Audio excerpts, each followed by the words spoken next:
देख रहा हूँ कि सामने देखने में आ रहा है कि माननीय साहब और उनकी पीआर टीम द्वारा जो काम कर रहा है वो बहुत बेहतरीन है। अगर इतना काम वो अगर जांच में कर देते तो हम मानते थे सेग्रेगेशन हो ही जाता।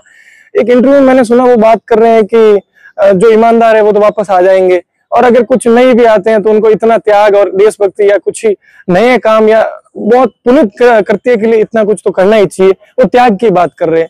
तो मैं उनको बता देना चाहता हूँ, मैं मारवाड़ की उस वंश परंपरा का भाग हूँ जिसकी 13 पीढ़ियां तो सिर्फ युद्ध में बलिदान लिया है उन्होंने, समझे। तो मुझे आप त्याग का ज्ञान तो देना ही मत। अब मैं बात कर रहा हूँ कि आपके न्याय की।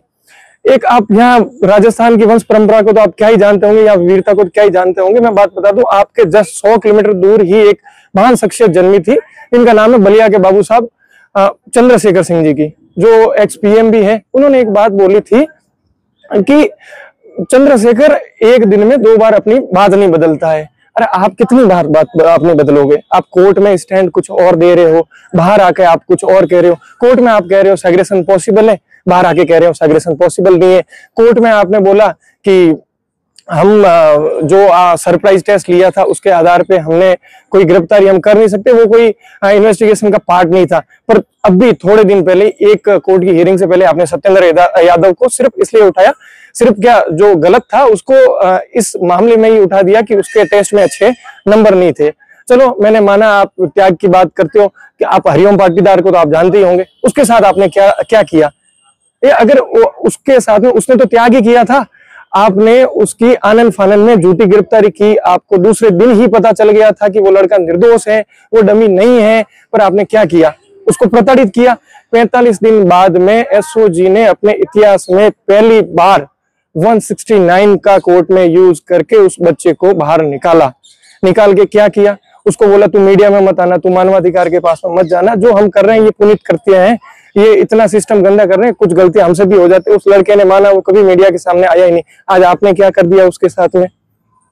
आपने उस पे एक तो उसको वापस बेरोजगार कर दिया और फिर उस पे फर्जी का तब्बा और लगा दिया। मैं बात करता हूँ, एक बात चलती है संयोग और प्रयोग की।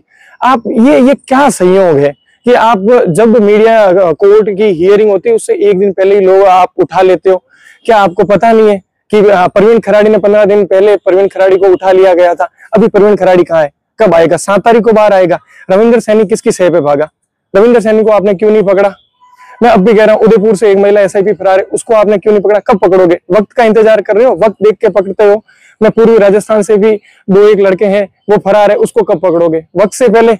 आप पकड़ नहीं रहे हो, आप सिर्फ मीडिया ट्रायल कर रहे हो। अभी मैंने आपका देखा था कि आपने कहा था कि यूनिक बाम्बू, जगदीश बिश्नोई, पौरव कालेर वगैरह इन सब का जिक्र किया। ये 2008 से लगातार सक्रिय है। आप मुझे बताओ, 2008 से अगर वो सक्रिय हैं तो आपने ऐसे ही भर्ती के अलावा उनकी कितनी गिरफ्तारी किया? 2008 से पहले तो उन्होंने कितनी असंख्य लोगों को लगा लिया होगा। आपने कुछ तो गिरफ्तारियां की होगी, उसके सबूत दो।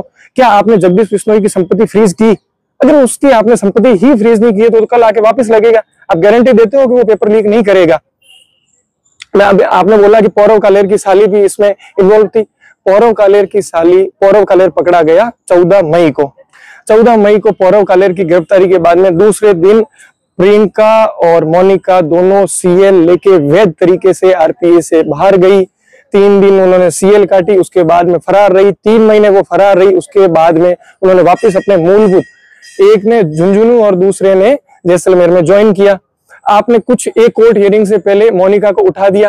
प्रियंका वहीं थी, नौकरी कर रही थी। अगर आपकी लिस्ट में वो फरार चल रहे थे तो वो जिला यूनिटों में नौकरी कैसे कर रहे थे? आपने मोनिका को उठा दिया। प्रियंका अभी कहाँ है? जो आप करते हो कि पौरव कालेर की साली है, साली, वो साली फरार कैसे? वो अभी भी व्हाट्सएप पे ऑनलाइन दिखती है। ये किसके सह पे हो रहा है? आप जवाब दो। हम चाहते हैं कि आप राजनीति मत करो, आप कम से कम अपना काम करो, लोगों के है ना जीवन के साथ में मत खेलो।